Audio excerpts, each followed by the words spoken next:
లావైన కోడలు. రానమ్మకి కృష్ణయ్యకి ఒక్కగానొక్క కూతురు ఆశ. తను పుట్టగానే వాళ్ళకి అన్నీ కలిసొచ్చాయని వాళ్ళ నాన్నమ్మ తాతయ్య ఎంతో గారాభంగా పెంచారు.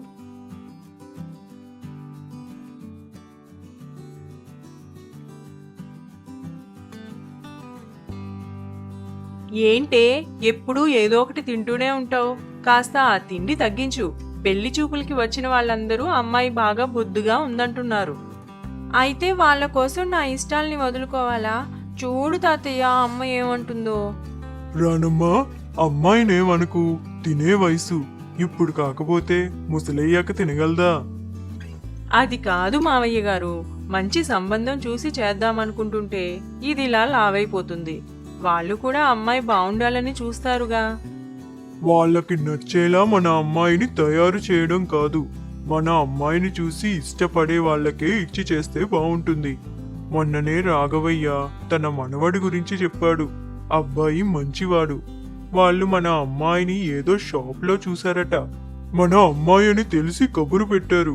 కృష్ణయ్యకి చెప్పి అన్నీ మాట్లాడమని చెప్పాలే. ఆశని ఇష్టపడి పెళ్లి చేసుకున్నాడు అనిరుద్ధ్. ఆశ వాళ్ళింట్లో అమ్మాయిలా కలిసిపోయింది. తను బొద్దుగా ఉందని ఎవరికీ ఏ అభ్యంతరం లేదు. పుట్టినిల్లులాగానే మెట్టినింట్లో కూడా అందరి గారాభంతో ఆశ తనకి నచ్చినవన్నీ తింటూ ఇంకొంచెం లావైంది. దానివల్ల తను ఎక్కడికి వెళ్ళినా అందరూ తనని ఏదొక మాట అనేవారు. ఒకరోజు అనిరుద్ధ్ తనని ఫ్రెండ్ ఇంట్లో చిన్న పార్టీకి తీసుకుని వెళ్ళాడు. అక్కడికి తన ఆఫీస్ ఫ్రెండ్స్, కొలీగ్స్ చాలా మంది వచ్చారు. వాళ్ళలో అమ్మాయిలు కూడా ఉన్నారు. వాళ్ళందరూ చాలా నాజూగ్గా ఉన్నారు. అనిరుద్ధ్ తన ఫ్రెండ్స్తో మాట్లాడుతూ ఉన్నాడు. ఆశ అక్కడ ఇద్దరు అమ్మాయిలు సోఫాలో కూర్చొని ఉంటే వాళ్ళ పక్కకు వెళ్ళి కూర్చోబోయింది. ఆంటీ, మీరు ఆ సింగిల్ కౌచ్లో కూర్చుంటే బెటర్. ఇక్కడ అందరికీ కంఫర్ట్గా ఉండదు. ష్! తను అనిరుద్ధ్ వైఫ్.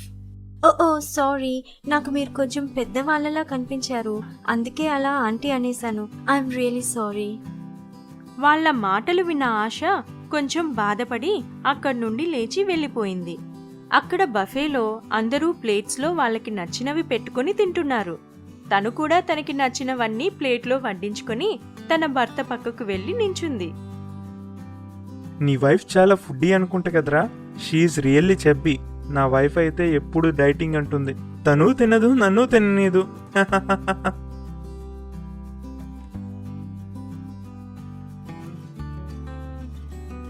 ఎప్పుడూ ఫుల్గానే తింటావుగా. నా ఫ్రెండ్స్ అందరూ నిన్నే చూస్తున్నారు. నలుగురిలో కాస్త తక్కువ తింటే బాగుంటుంది. I really felt embarrassed. అంటే వాళ్ళ కోసం నన్ను మారమంటున్నారా? నేనలా అనలేదు ఆశ. నీకు తెలుసు కదా నేను ఇవన్నీ పట్టించుకోనని. నాకు నువ్వెలా ఉన్నా ఇష్టమే. కానీ నువ్వు రోజు రోజుకి లావైపోతున్నావు. ఇలా అయితే నీ హెల్త్ కూడా పాడవుతుంది. ఇవన్నీ నాకు ముందు చెప్పలేదు. నీ ఫ్రెండ్స్ నన్ను చూసి నవ్వుతున్నారని నీ బాధ. నీకు నాకన్నా వాళ్ళే ఎక్కువ. అయితే ఇంకెప్పుడు నన్ను బయటకు తీసుకెళ్ళొద్దులే అని చెప్పి ఆశ కోపంగా కార్ దిగి ఇంటి లోపలికి వెళ్ళిపోయింది. అనిరుద్ధ్ తను లావవుతుందని, ఫుడ్ తక్కువ తినమని చెప్తే తను ఎక్కడ బాధపడుతుందోనని ఎప్పుడూ తనకి ఏదీ చెప్పేవాడు కాదు.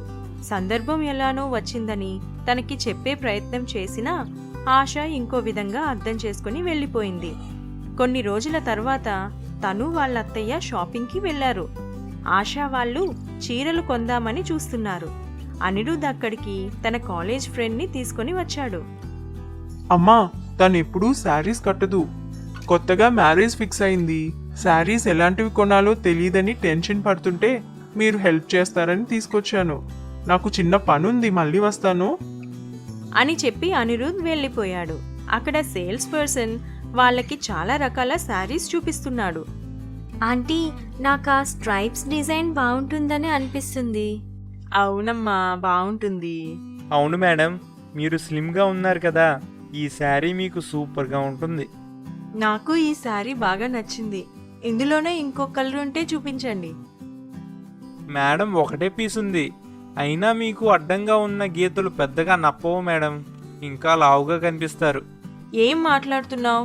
ఉంటే చూపించు, లేకపోతే లేదు. అది నప్పుతుందో లేదో నీకెందుకు? అత్తయ్య, నాకు ఈ షాప్ నచ్చలేదు, నేను వెళ్తాను, మీరు చూసుకొని వచ్చేయండి. అని ఆశ కోపంగా ఇంటికి వచ్చేసింది. అద్దం ముందు నిలబడి చూసుకుంది. తనకి తను చాలా లావుగా కనిపించింది. తనకి బాధనిపించి ఏడుస్తూ వాళ్ళమ్మకి ఫోన్ చేసింది. అమ్మా, నేనంత లావుగా ఉన్నానా? ప్రతిసారి అందరూ నన్ను లావు లావు అంటుంటే నాకు చాలా బాధగా ఉంది. ఎందుకు తల్లి బాధపడతావు? నీ తప్పేమీ లేదు. మా గారాబం వల్లే నువ్వు అలా అయ్యావు. అయినా ఇంకా మించిపోయిందేముంది? ఇప్పటికైనా నువ్వు ప్రయత్నిస్తే సన్నం అవ్వచ్చు కదా. వాళ్ళమ్మ మాటలకు ఆశకి ఊరట కలిగింది. వాళ్ళత్త వాళ్ళకి తను కొన్నాళ్ళు పుట్టింటికి వెళ్ళి ఉంటానని చెప్పింది. అక్కడ వాళ్ళ అమ్మ సాయంతో డాక్టర్ని కలిసి డైట్ ప్లాన్ తీసుకుని రోజు ఎక్సర్సైజ్ చేస్తూ డైట్ ఫాలో అయ్యేది. అలా 3 నెలల్లో 10 కేజీల పైనే బరువు తగ్గింది. అప్పటి వరకు తన భర్తని కూడా తనని చూడటానికి రానివ్వలేదు. 3 నెలల తరువాత తను తన మెట్టినింటికి వచ్చింది.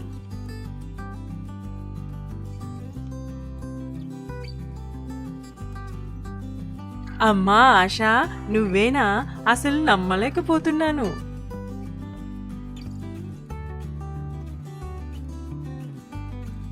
వావ్ ఆశా, నువ్వు ఇలా కూడా చాలా అందంగా ఉన్నావు. నా వల్ల మీ పరువేమీ ఇంక పోదులే. అదేంటి ఆశా అలా అంటావు? అందరితో పాటు మీరు కూడా నన్ను లావుగా ఉన్నావన్నారుగా. ఆశ, అనిరుద్ ఆ రోజు షాపింగ్కి తన ఫ్రెండ్కి చెప్పి కావాలని తీసుకొచ్చి నువ్వు ఫీల్ అయ్యేలా చేశాడు. అలా అయినా నువ్వు సన్నమవడానికి ప్రయత్నిస్తావని నిన్ను మన ఇంటికి పంపినా ప్రతిరోజు నువ్వెలా ఉన్నావని నాతో ఫోన్లో మాట్లాడుతూనే ఉన్నాడు. ఎన్నోసార్లు వద్దామని ప్రయత్నించినా వద్దని నన్ను ఆపేశావు. నువ్వెక్కడ మళ్ళీ సీరియస్ అవుతావేమోనని భయపడి ఊరుకున్నాను. నిన్నెంత మిస్ అయ్యానో తెలుసా? అవునా? అయితే నేను సన్నమవడానికి ఇండైరెక్ట్గా మీరే కారణం అన్నమాట. ఏదేమైతేనే నేను ఇలా ఉండటం నాకు కూడా నచ్చింది. అత్తా కోడళ్ళ గొడవ. ఒక పల్లెటూరులో చంద్రమ్మ అత్త, ఆమె కోడలు గౌరీ ఉన్నారు. అత్తా కోడళ్ళు అన్న మాటకి పూర్తి సాదృశ్యం వీళ్ళే. పచ్చగడ్డి వేస్తే బగ్గుమన్నట్లు వీరి మధ్య చిన్న మాటైనా కారుచిచ్చే. వారి మధ్య ఎన్ని గొడవలున్నా వారి మధ్యకు ఎవరూ రావటానికి వీల్లేదు. అంత గొప్పది వారి అనుబంధం. అత్తలేని కోడలుత్తమురాలు ఓయమ్మా, అత్తలేని కోడలుత్తమురాలు ఓయమ్మా. ఆహుం ఆహుం.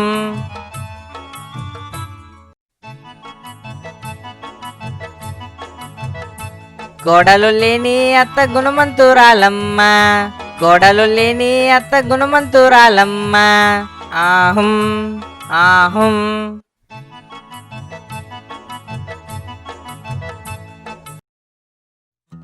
ఆహా ఆహా, ఎంత మంచి గుణమమ్మ మీది. దాన ధర్మాలలో మిమ్మల్ని ఎవరూ మించలేరు. ఏ ఇంటికి వెళ్ళినా అరచంబు బియ్యమే వేస్తున్నారు. కానీ మీ ఇంటికి వస్తేనే నా సంచి నిండిపోతుందమ్మా. మంచిదమ్మా, వస్తాను తల్లి. ఓ అబ్బో, తమరి దానాలు గురించి ఊరంతా చెప్పుకోవాలనేగా. నేను వేశానుగా, అది చాలదన్నట్లు నాకంటే ఎక్కువ దానం వేసి అడిగి మరీ పొగిడించుకోవాలా? ఏమిటే వాగుతున్నావు? నీ సొమ్మేమన్నా దానం చేస్తున్నానా? అది నా కొడుకు సంపాదనేగా. ఓ అబ్బో, మరి మీ కొడుకుని నాకెందుకు ఇచ్చి పెళ్లి చేశారో? మా తలరాత అలా ఏడిస్తే మేమేం చేస్తామమ్మా? ముందు ఆ పొయ్యి మీద ఏం పెట్టి సచ్చావో వెళ్ళి చూడు. మాడు కంపు కొడుతుంది. అయ్యో, నా మతి మండ, మర్చేపోయాను అని గౌరీ అక్కడి నుండి వంటగదిలోకి పరుగు తీసింది. అప్పటికే అన్నం కూరలు పూర్తిగా మాడిపోయాయి. చిచి, సోది మొహంది. ఎప్పుడూ ఏదొక సోది పెట్టుకుంటుంది. మళ్ళీ వండాల్సి వస్తుంది. రోజు రోజుకి ఈవిడ గోల భరించలేకపోతున్నాను. ఏమిటే సణుగుతున్నావు? వాడు భోజనానికి వచ్చే టైం అయింది. త్వరగా కానీ. ఇక్కడేం గోడకి పిడకలు కొట్టట్లేదు అత్తయ్య, వంటే చేస్తున్నా. అదే, ఆ వంటేదో వండి ఎండపోకముందే వెళ్ళి ఆ గోడకి పిడకలు కొట్టు.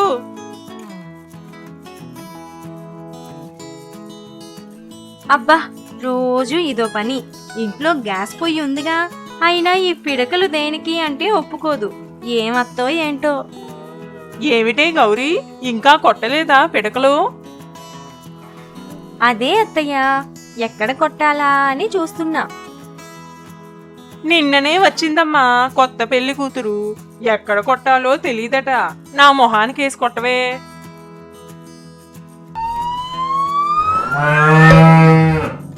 ఏమే మతేమైనా పోయిందా? రాను రాను నీ వెర్రితనం ఎక్కువైపోతుంది. మీరే కదా అత్తయ్య మొహానికి కొట్టమన్నారు.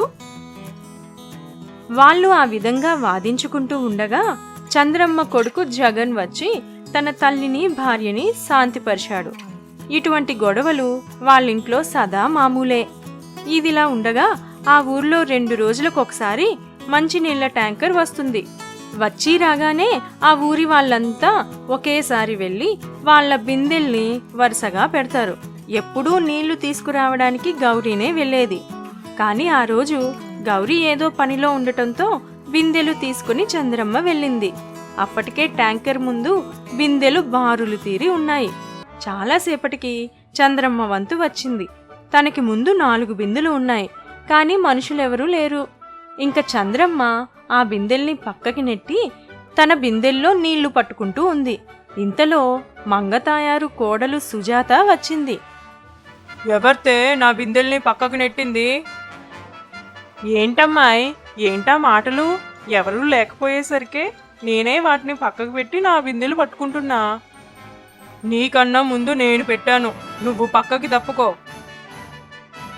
మధ్యలో తప్పుకోమంటే ఎలా? నా 2 బిందెలు అయిపోని.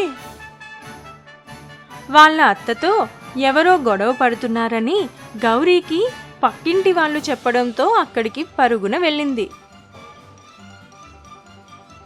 ఏంటే మా అత్త మీదకే గొడవకొస్తున్నావు? ఎప్పుడూ బిందెలు పెట్టేసి ఇంట్లో వెళ్ళి కూర్చోకపోతే ఇక్కడే ఏడొచ్చుగా. అది కాకుండా మధ్యలో వచ్చి అందరితో గొడవ పడతావు. నీకు ఇదే పనా? అవునే, నా ఇష్టం. నేను బిందెలు పెట్టి ఎటుపోతే నీకెందుకు? నా బిందె పైన చెయ్యడానికి నువ్వెవరు? చెయ్యి కాకపోతే కాలేస్తానే. ఓయమ్మో ఓయమ్మో ఓయమ్మో, నా బిందెకు సొట్టపడిపోయినాదే. ఆగు, నీ పని చెప్తా అంటూ ఇద్దరూ ఒకరి జుట్టు ఒకరు పట్టుకున్నారు. ఇంతలో మంగతాయారు అక్కడికి వచ్చింది. ఏమమ్మా, నీ కోడల్ని గొడవ పడమని ఊరి మీదకి పంపావు. నీకు నీ కోడలికి ఇదే పనా? ఏమే చంద్రమ్మ, నువ్వు నాతో పోట్లాడిందే కాకుండా ఇప్పుడు నీ కోడల్ని నా కోడలి మీదకి పంపుతావా?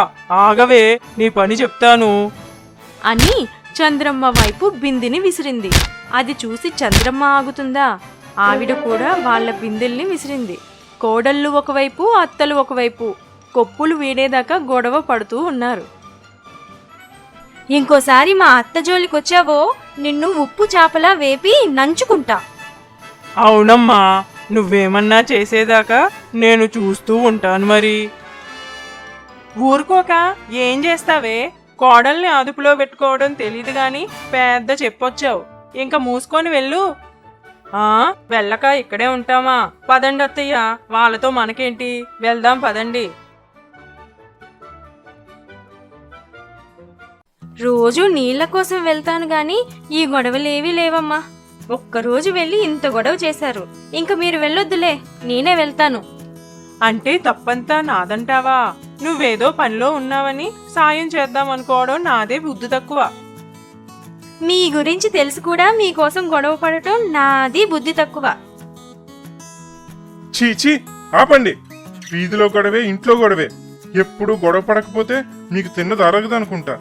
తిని పోయి పడుకోండి. రోజంతా ఒకటే నస. చీచీ, ప్రశాంతతే లేదు. మగవాడే పుట్టడం కంటే చెరువులో చాపే పుడితే నయం. వలలో చిక్కితే ఒక్కసారే ఫ్రై అవుద్ది. మమ్మల్ని జీవితాంతం వేపు తింటున్నారు కదే. కాస్త మమ్మల్ని ప్రశాంతంగా బ్రతకనివ్వండే. ఆ రోజుకి వాళ్ళ గొడవ ఆ విధంగా ముగిసింది. ఎంతైనా అత్తాకోడళ్ళ గొడవలు భలే తమాషాగా ఉంటాయి కదా. ఈ కథ కూడా కేవలం మిమ్మల్ని అలరించడానికే అని అర్థం చేసుకోండి.